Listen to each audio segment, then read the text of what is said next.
राम राम बंधुओं, ज्योतिर्लोक में आपका फिर से हार्दिक स्वागत है। गया श्राद्ध की एक बड़ी विचित्र स्थिति देखने को अब मिल रही है कि जैसे सबका एजेंट होता है अन्य बिजनेस में, व्यापार में, मेडिकल में आरएम जिसको कहते हैं, या हर सर्व डॉक्टर का भी, थाना तक का भी वहाँ पहुँचाना एजेंट का काम होता है। जो व्यापार स्थल है जिसका वह एजेंट है वहाँ तक उसके ग्राहकों को पहुँचाना। तो अब जो देखा जा रहा है स्थिति, अब वर्तमान स्थिति जो देखी जा रही है, इसमें ऐसा लगता है जैसे गया श्राद्ध के लिए भी यत्र तत्र सर्वत्र एजेंट कहने में अपशब्द जैसा कुछ नहीं लगता है, लेकिन यदि इसको दलाल कहा जाए तो थोड़ा अपशब्द जैसा लगता है। वास्तव में दलाल ही कहा जाना चाहिए। नियुक्त किए गए हैं। और बहुत जगह ऐसा देखने को मिलता है कि जैसे किसी की मृत्यु हुई तो वो दलाल उसके घर में पहुंचते हैं और प्रस्ताव देते हैं, प्रेरित करते हैं कि गया चले जाओ। प्रेरित करते हैं गया चले जाओ, एक बार में सारा खिस्सा खत्म। वहाँ से आने के बाद सब कुछ हो गया, अब कोई काम नहीं बाकी शेष नहीं रहा। सबसे पहली बात जो है, श्राद्ध कर्तव्य है और आजीवन। जिसकी संपत्ति भले भी ना भी पाए हों, पूर्वजों की संपत्ति ना हो, ऐसा हो सकता है, दरिद्र रहे हों, संपत्ति भले ना प्राप्त हुई हो, फिर भी जो व्यवस्था है, जो सामर्थ्य है, उसके अनुसार आजीवन श्राद्ध करना चाहिए, कर्तव्य है। शास्त्रों में यही बताया गया है। विशेष स्थिति में जब पिंड की अपेक्षा समाप्त हो जाती है, जैसे बद्री श्राद्ध बद्रीनाथ में करने के बाद, तो उसके पश्चात भी श्राद्ध समाप्त नहीं होता है। श्राद्ध का लोप फिर भी नहीं होता है। श्राद्ध फिर भी पिंड रहित श्राद्ध फिर भी होगा। श्राद्ध की निवृत्ति नहीं होती है कि अब श्राद्ध नहीं। जब तक सामर्थ्य रहता है, सक्षम रहता है शरीर से करने में, तब तक श्राद्ध की निवृत्ति नहीं होती है, भले ही पिंड रहित क्यों ना हो। पिंड रहित का तात्पर्य है कि ब्राह्मण भोजन तक का श्राद्ध करना ही होता है। श्राद्ध कर्तव्य होता है, पुत्रों का दायित्व है श्राद्ध करना पितरों का। तो एक बार में छुटकारा ये कहाँ से आ गया? गया चले जाओ और छुट्टी, गया जाकर छुट्टी, ये तो तर्क कुतर्क वाले उसके अनुसार हम प्रमाण देखिए। अध्यात्म जो है, धर्माचरण जो है, कर्मकांड जो है, ये तर्क कुतर्क से सिद्ध नहीं होता है। तर्क की आवश्यकता भी प्रमाण के पश्चात होती है। सिद्धि प्रमाण से ही होती है।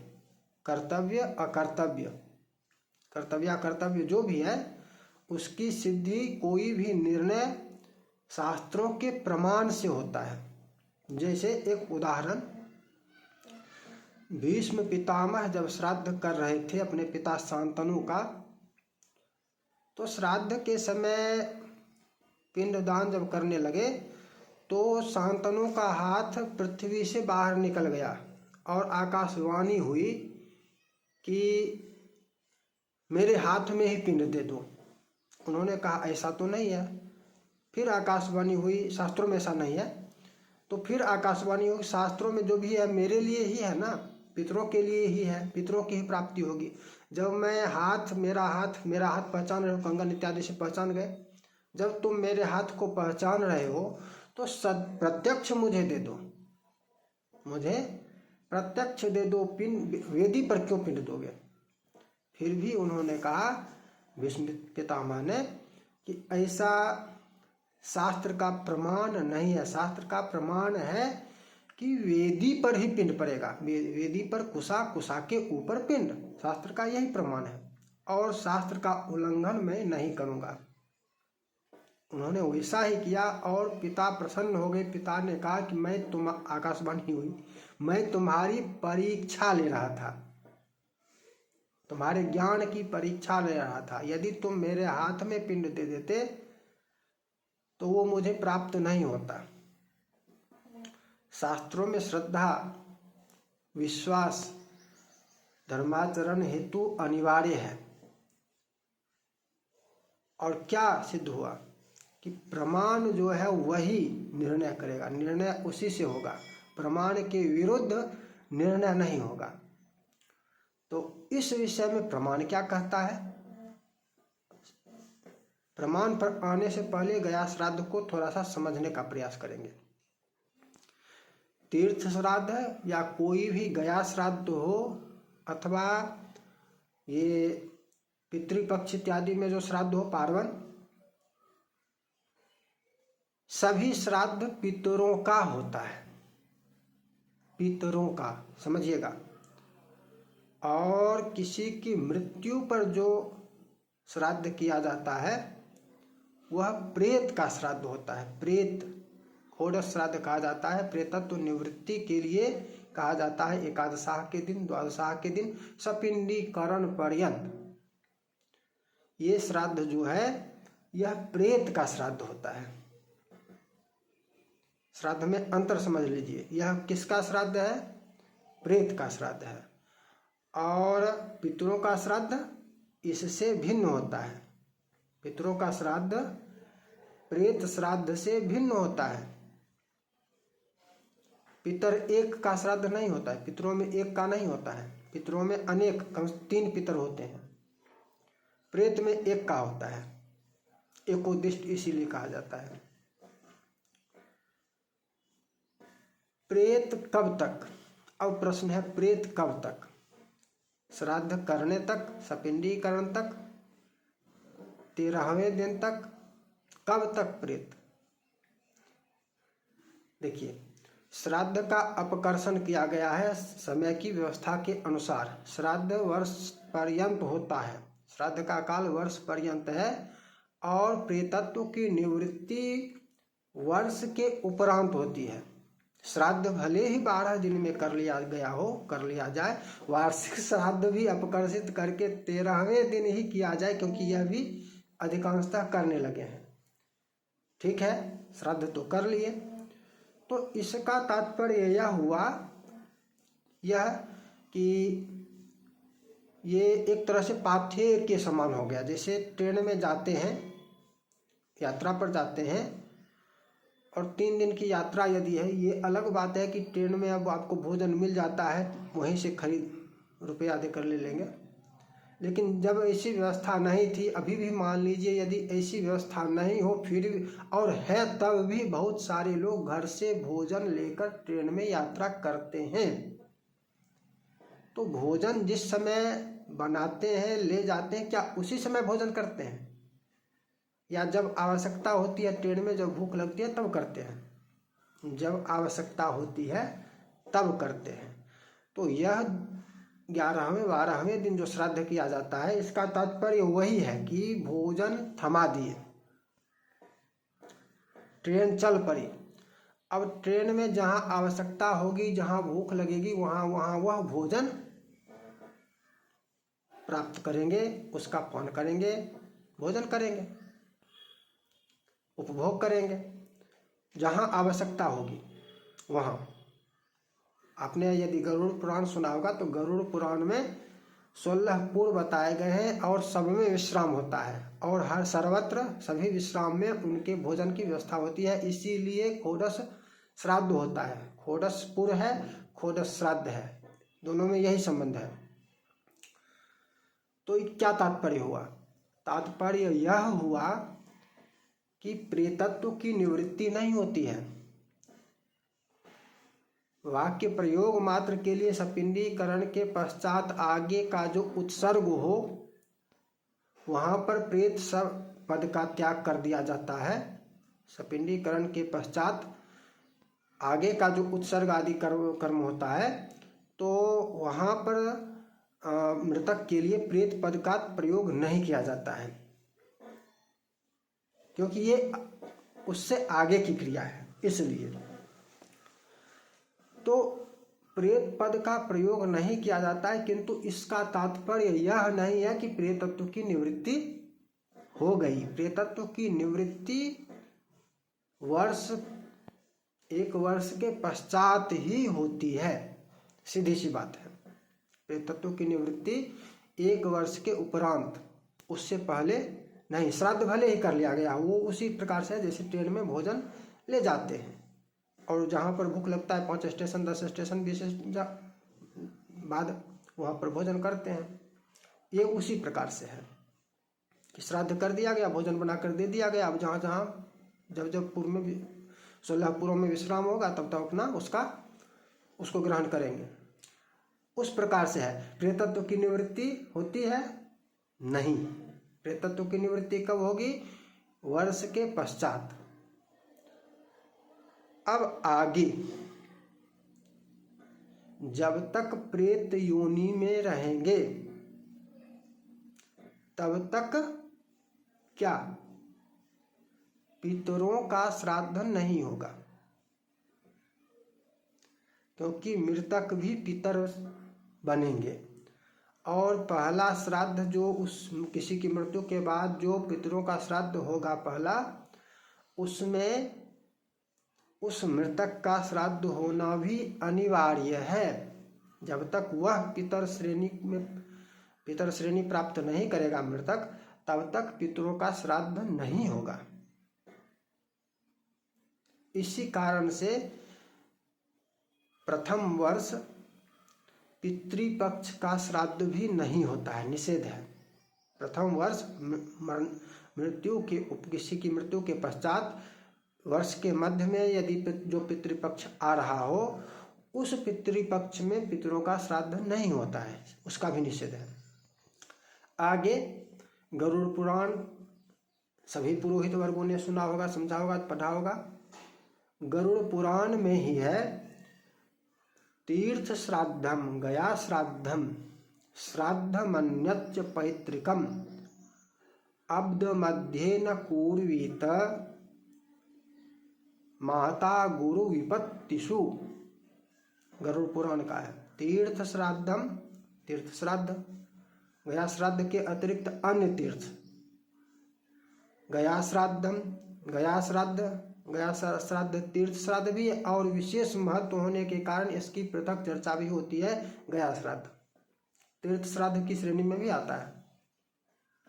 तीर्थ श्राद्धम गया श्राद्धम श्राद्धम अन्यच्च पैतृकम, अन्य कोई भी पितृ से संबंधित श्राद्ध, पितरों का श्राद्ध, कोई भी श्राद्धम अन्यच्च पैतृकम, पितरों का अन्य कोई भी श्राद्ध।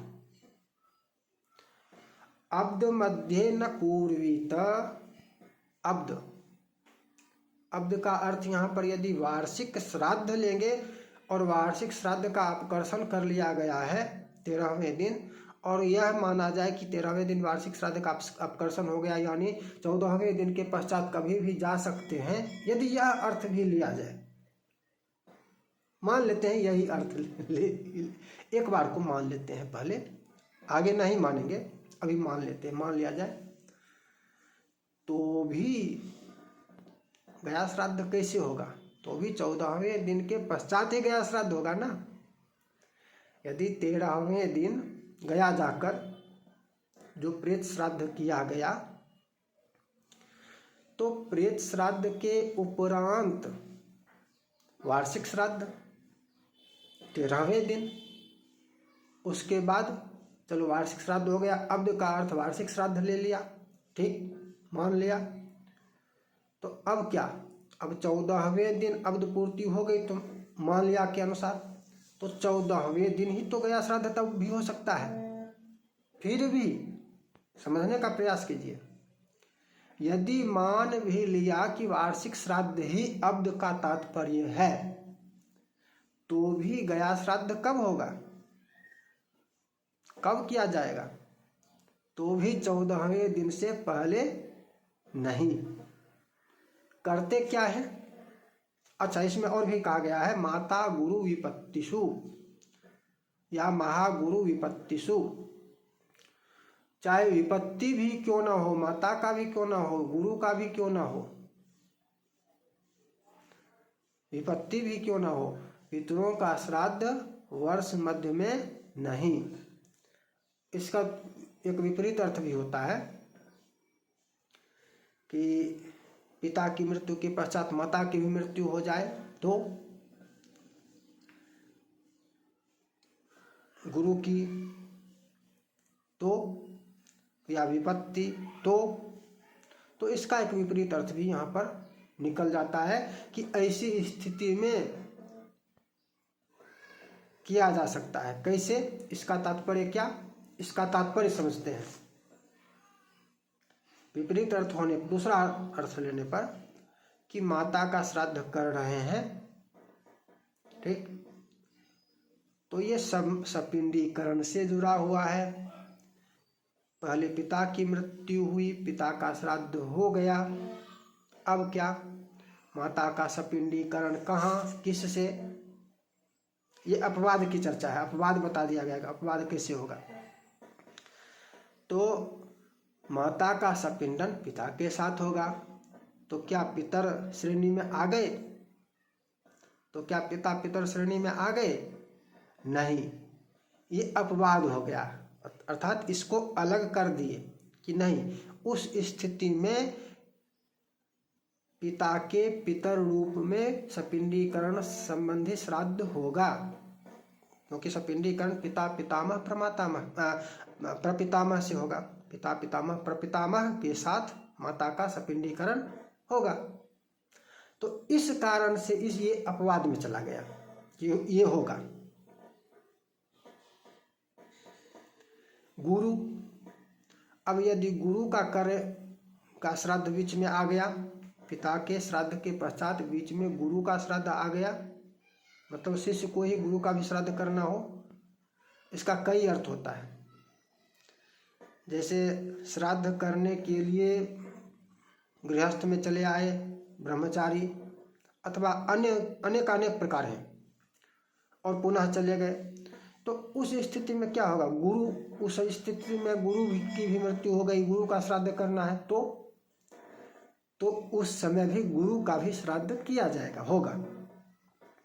विपत्तिषु, और विभिन्न प्रकार की विपत्ति होने पर, आपातकाल होने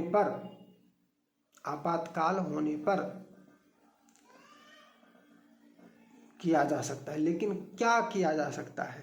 आपातकाल इसी श्रेणी की होगी। और भी जो आपातकाल, जैसे माता का दिया, भाई का आ जाए तो भाई का भी तो फिर पिता पितामह प्रपितामह के साथ ही सपिंडीकरण होगा, ये भी विपत्ति में। इस प्रकार का, इसका तात्पर्य क्या है? इसका तात्पर्य है कि ये विपत्ति श्रेणी का है, और इस प्रकार के श्राद्ध में सपिंडीकरण चूंकि पिता के साथ ही किया जाएगा, इसलिए पितर रूप में पिता का श्राद्ध वहां पर होगा। क्योंकि इसकी पृथक चर्चा इसी प्रमाण में, एक ही प्रमाण में इसकी भी चर्चा बता दी गई, कर दी गई है, और सीधे सीधे कहा गया है कि तीर्थ श्राद्धम गया श्राद्धम श्राद्धम अन्यच्च पैतृकम।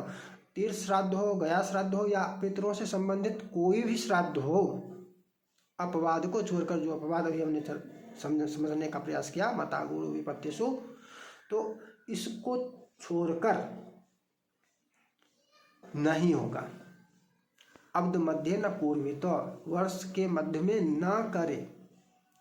वर्ष के मध्य में अब्द का तात्पर्य वार्षिक श्राद्ध नहीं है, वर्ष है। अब्द का तात्पर्य वर्ष है। वर्ष के पश्चात ही पितर योनि को प्राप्त होंगे, पितर श्रेणी में जाएंगे, तब तक प्रेत ही रहेंगे। वर्ष से पूर्व प्रेत ही रहेंगे, इसलिए वर्ष के मध्य में ये सभी श्राद्ध नहीं होंगे। एक और प्रमाण है, भविष्य पुराण का भी एक और प्रमाण है, गया श्राद्धम पितृणान्तु पूर्णे त्वब्दे प्रशस्यते।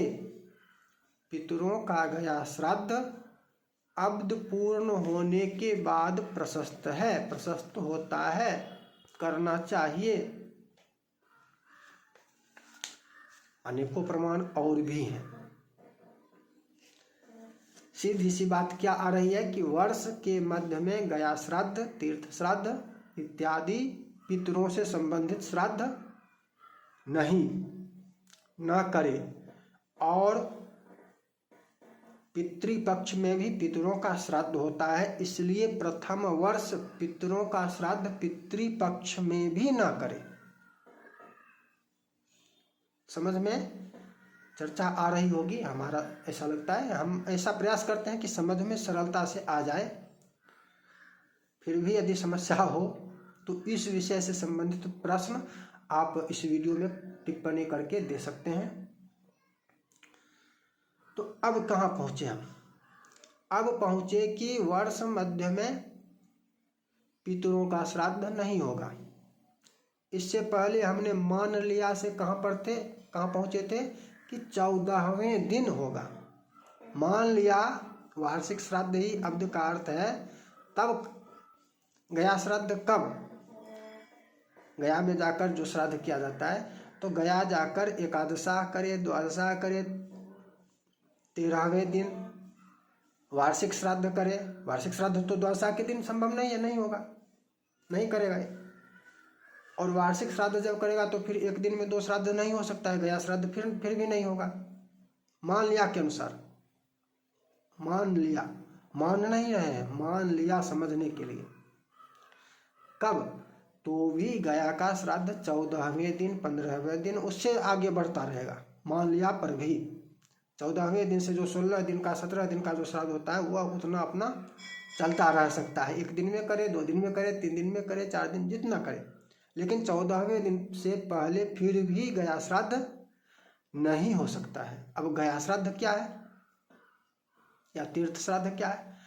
तो प्रेत श्राद्ध से पृथक तीर्थों में जो श्राद्ध होता है, तीर्थों में जो पितरों के पिंड दिए जाते हैं, तीर्थों में जितने भी मृतात्मा है, मृतक हैं, सगे संबंधी, पहले तो 3 पीढ़ी, पिता, पितामह, प्रपितामह, माता, प्रपितामही, प्रपितामही, और उधर से भी 3 पीढ़ी, मातामह, प्रमातामह, वृद्ध प्रमातामह, मातामही, प्रमातामही, वृद्ध प्रमातामही, 12 हो गए।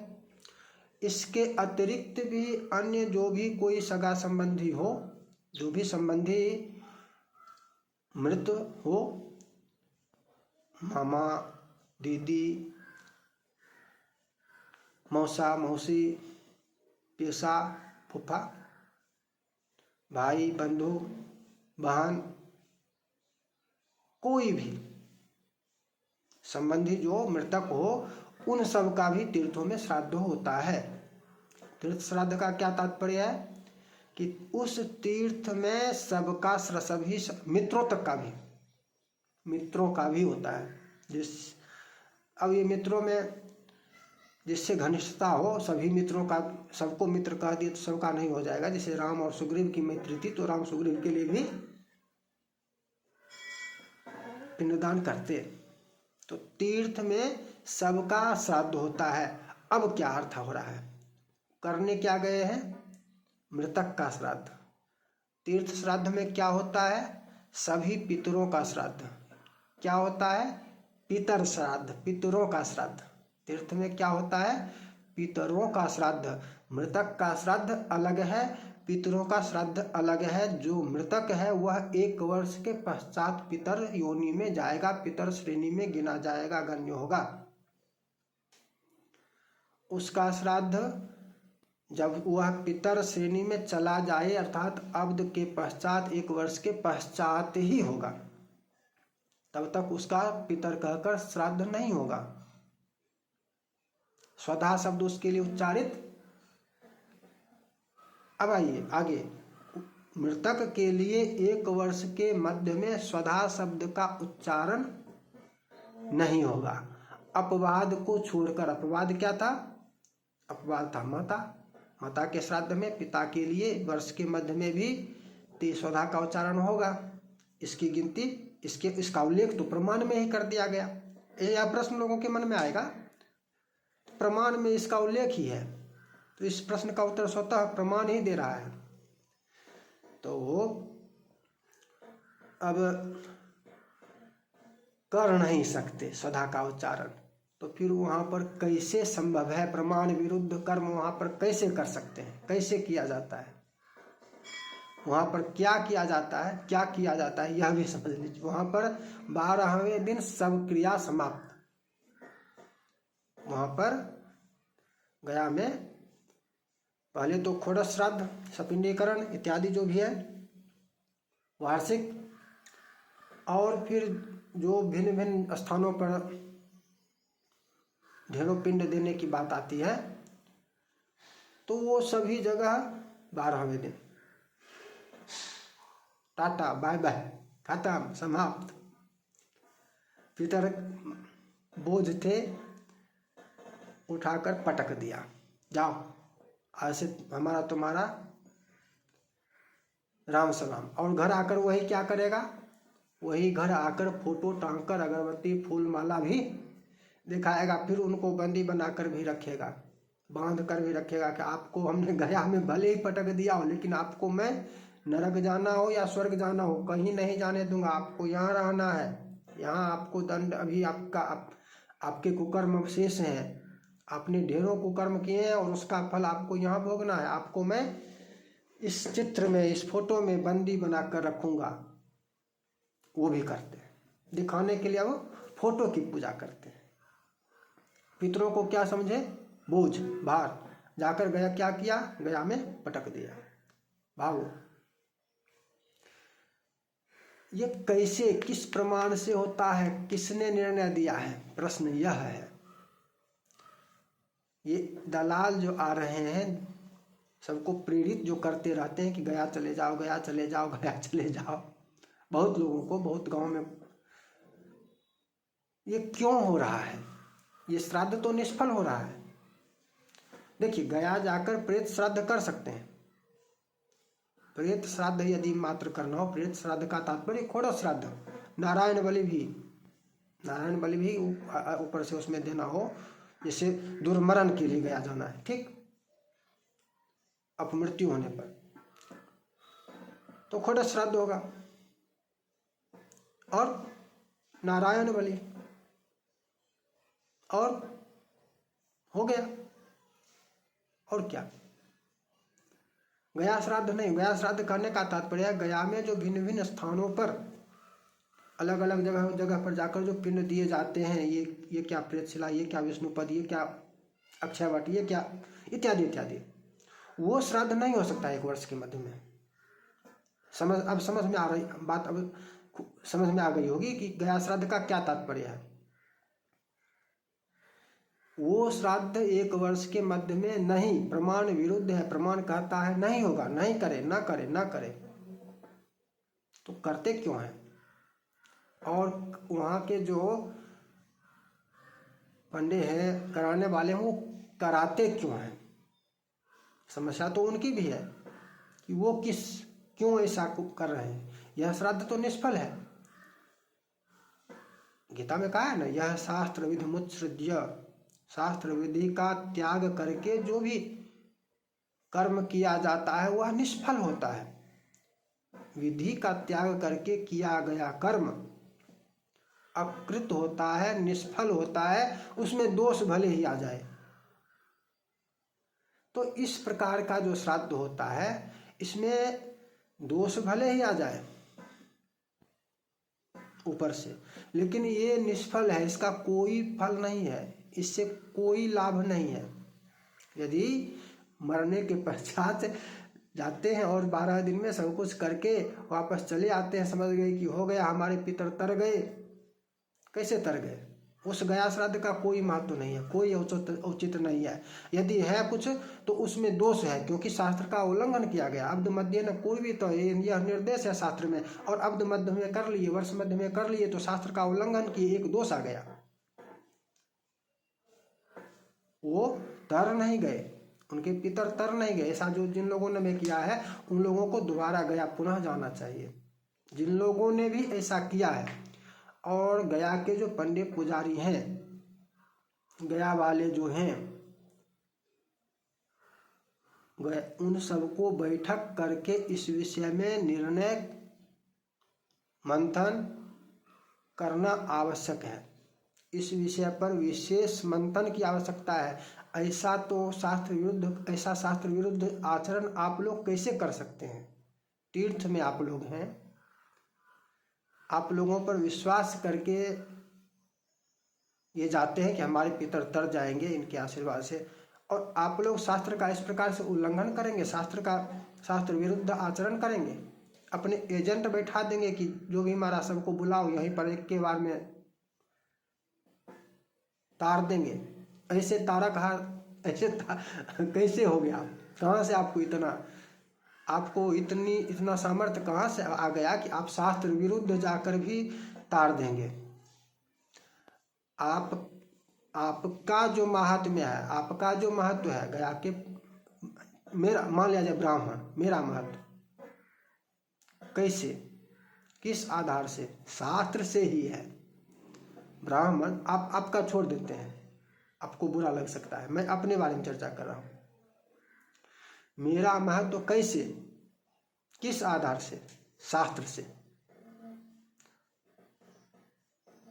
शास्त्र उल्लंघन यदि मैं कर रहा हूं तो शास्त्र का उल्लंघन हो गया, बात खत्म है। फिर शास्त्र की मान्यता कहाँ रही? फिर मेरा महत्व भी तो समाप्त हो गया। यदि मैं शास्त्र का उल्लंघन कर रहा हूं तो मेरा भी महत्व समाप्त हो रहा है। मेरा भी महत्व तभी तक, ब्राह्मण का भी महत्व तभी तक जब तक वो शास्त्र के अनुसार आचरण करेंगे, शास्त्र के अनुसार व्यवहार करेंगे। जो भी करना है शास्त्र के अनुसार, अर्थात शास्त्र में विहित और निषिद्ध इसका पालन करेंगे। कर्तव्य अकर्तव्य का निर्णय शास्त्र से करेंगे, न कि धन के लोभ से, न कि धन के लोभ से। यह जो है यह धन के लोभ से किया जा रहा है। ये तो ऐसा है कि एक पांव आपका गया में है और दूसरा पांव सीधे सीधे नरक में है। एक पैर गया में, दूसरा पैर नरक में, सीधे सीधे। विचित्र स्थिति है। तो उनको भी करना चाहिए। जो लोग, जहाँ तक आप जो देख रहे हैं, सुन रहे हैं, आपके आसपास में यदि ऐसा व्यवहार हो तो यह वीडियो आप और प्रमाण भी आप निकाल के अलग अलग रख ले। वेबसाइट पर भी कर्मकांडविधि.in वेबसाइट, जिस संपूर्ण कर्मकांड विधि, जिसका लिंक आलेख का आपको डिस्क्रिप्शन बॉक्स में मिल जाएगा, उस पर प्रमाण लिखकर भी दिया गया है और आलेख भी विस्तृत चर्चा के साथ प्रकाशित है। उसमें भी देख सकते हैं। और लोगों को जागरूक करें कि यह शास्त्र विरुद्ध है, ऐसा नहीं करना चाहिए, यह शास्त्र विरुद्ध। और करो तो क्या करो, यदि गया ही जाना है तो भी मात्र खोड़स श्राद्ध, अधिकतम जाना हो 13वें दिन वार्षिक श्राद्ध करनी हो तो वार्षिक श्राद्ध, इससे अधिक नहीं, इससे अधिक नहीं। नारायण बलि भी करनी हो तो नारायण बलि भी कर सकते हैं, नारायण बलि भी कर सकते हैं। लेकिन इससे आगे का जो गया का जो अलग श्राद्ध है, जैसे जो नहीं, अब गया श्राद्ध को अलग से समझिए। कैसे अलग, क्या अलग? जो पिता ये मरे हुए व्यक्ति का, मृतक के श्राद्ध के लिए नहीं जाते हैं, वह जो श्राद्ध करते हैं वह गया श्राद्ध है, वो गया श्राद्ध है। और मृतक के निमित्त जो जाते हैं, जाना है तो जाएं, लेकिन वो मृतक के से संबंधित श्राद्ध मात्र ही करेंगे, वह गया श्राद्ध नहीं कर सकते हैं वर्ष मध्य में। तो इतना कम से कम प्रयास करें कि, जैसे हमारे पास आया था उदाहरण, एक के साथ तो मैं गया था, वहाँ पर ये निर्णय हो गया था कि मृतक संबंधी खोड़स श्राद्ध जो है यही किया जाएगा, यही करेंगे, गया श्राद्ध नहीं करेंगे, यह निर्णय हो गया था। समस्या वहाँ उत्पन्न हो गई जब पंडार के द्वारा मुझे कहा गया कि फिर हम लेंगे क्या, कमाएंगे क्या? इस खोड़स श्राद्ध में तो हम कुछ लेते नहीं हैं, हम तो गया श्राद्ध के नाम पर ही लेते हैं। समस्या को समझिए। कहाँ समस्या है, इस पर अधिक चर्चा नहीं करेंगे। तो ये समस्या है। मरे हुए व्यक्ति को भी उनका का भी वहाँ पर बुलाकर उसके लिए भी शास्त्र विरुद्ध कर्म करेंगे, लेकिन इसमें वहाँ पर उनके इस ऐसा माया मोह चला कि उस यजमान ने कहा कि मैं सब कुछ कर लूँगा, तो मैं वहाँ से अलग हट गया कि मैं आपके कर्म को देखने भी नहीं जाऊँगा, मैं आपके कर्म को देखूँगा भी नहीं, मैं आपके साथ नहीं हूँ। एक दूसरा प्रकरण आया मित्र मंडली से, गया जाने की बात थी, तो वहाँ पर ये वो विद्वान मित्र थे, लेकिन हमसे भी परामर्श लिया गया, तो यही मैंने कहा कि आप जाने दीजिए, गया जाना हो तो जाने दीजिए, लेकिन गया श्राद्ध नहीं कर सकते हैं। प्रेत का श्राद्ध जो भी करना है वो करेंगे, प्रेत श्राद्ध कर सकते हैं, गया श्राद्ध नहीं करेंगे। तो इस प्रकार से उसका होगा। तो आपके आसपास यदि जाना ही हो तो इतना समझाने का प्रयास कीजिए कि गया यदि जाते हो 1 वर्ष के प्रेत के लिए, तो वहाँ पर तुम गया श्राद्ध मत करना, और कह के जाओ पंडा को, जो जिसको भी, जिसके भी दलाल या एजेंट जो भी है तुम्हारा माध्यम, जिसके माध्यम से भी जा रहे हो, उसको यह पहले ही स्पष्ट कर दो कि मैं गया श्राद्ध नहीं करूँगा, मैं प्रेत का खोड़स श्राद्ध करूँगा। नारायण बलि करनी हो तो यह भी बता दो कि नारायण बलि करूँगा, वार्षिक श्राद्ध करना हो तो यह भी कह दो कि वार्षिक श्राद्ध करूँगा। इससे अधिक और कोई श्राद्ध, ये क्या तो प्रेतशिला पर ये क्या, ये श्राद्ध 1 वर्ष में मैं नहीं करूँगा, अगले वर्ष आकर करूँगा, या जब भी होगा बाद में आऊँगा, इस समय यह श्राद्ध नहीं, ऐसा कहकर इतना प्रयास करना। यही है, बड़ी विचित्र स्थिति है सब कुछ में। शास्त्र क्या कहता है, किसी को कोई लेना देना नहीं, स्वेच्छाचार, जो मन में आए, जैसे मन में आए करते चलो। और कराने वाले भी, करा तो वहीं के, कौन करा रहा है, कराने वाला बोल सकता है ना। चलो मान लिया पंडा शास्त्र नहीं जानता है, उसको धन से मतलब है, कराने वाले तो कोई वहाँ पर ब्राह्मण ही है, पंडित जी ही कराते हैं, कर्मकांडी ही कोई ना कोई, चाहे जितना भी ज्ञान हो, कर्मकांडी ही कराते हैं ना गया में भी। ये क्यों कराते हैं, ये क्यों नहीं इस पर कहते हैं कि ऐसा नहीं होगा, यह नहीं हो सकता है, इनको तो कहना चाहिए। कोई कहीं कुछ नहीं, जिस सब स्वेच्छाचार, जो मन में आया सो ही करते रहो, हो गया। ये ना तो धर्म है ना कर्मकांड है, ये इसमें दोष ही दोष है। फिर मिलेंगे नई चर्चा के साथ। जय जय श्री राधे।